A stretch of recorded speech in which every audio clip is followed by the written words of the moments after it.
Okay, so this is temperature. One of the main things you've got to remember for temperature is that it is a measure of the kinetic energy inside the substance. So if we had a container or a solid object and inside it's got molecules, they will be moving around with some sort of kinetic energy. The faster that kinetic energy, the greater the temperature. Now if you want to raise that temperature, you need to provide energy into the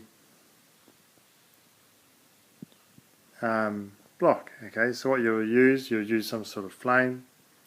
Okay, and that flame will then heat up that block. So what we're doing there, we're actually transferring heat, which is just energy. So temperature is a measure of kinetic energy, while heat is the transfer of energy. And you've got to always remember that it always goes from hot to cold, and regions of equal temperature and thermal equilibrium. A physical property which varies with temperature may be used for the measurement of temperature. So, you can use the resistance of a wire. So you just have a circuit with a voltmeter, ammeter, current going through a wire. You can find how the resistance changes. Volume of a liquid, one very common. Okay, your general thermometer. Okay, so all this red stuff in here goes up the tube when it expands. Volume of gas at constant pressure, resistance of a thermistor, EMF of the thermocouple. Okay, what's a resistance thermometer? Essentially, it is a piece of metal and you connect to it a supply and probably have an ammeter in the weight and a voltmeter across it, something like that. Okay, and you measure how the resistance changes depending on the temperature.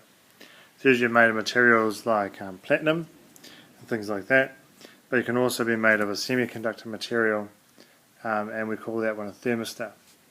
If it was made of, let's say, a normal metal, then as you increase the temperature, the resistance will also increase. However, if we had a semiconductor,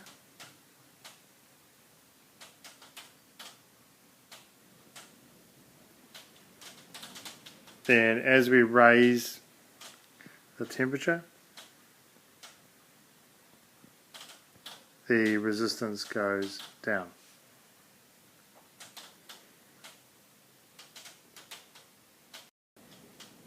So next one's a thermocouple thermometer. Okay, so this one uses two wires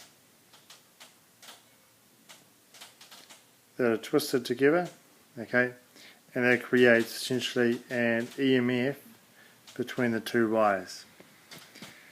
This one is good because it has a small, low thermal capacity. In other words, doesn't take much to heat it up, and so it does a quick change. Okay, so they're very handy thermocouples. Okay, so the thermodynamic scale, also called the Kelvin or absolute scale, a temperature scale which does not depend on a property of any particular substance. Okay, this one actually is based upon the triple point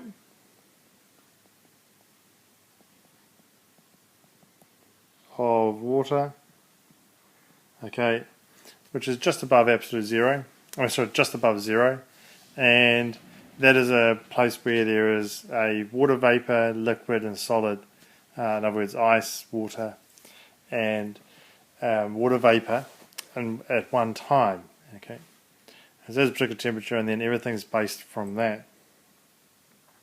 If you want to convert Kelvin to Celsius, there's your formula. Okay, so you just add 273.15 to degrees Celsius and you get Kelvin.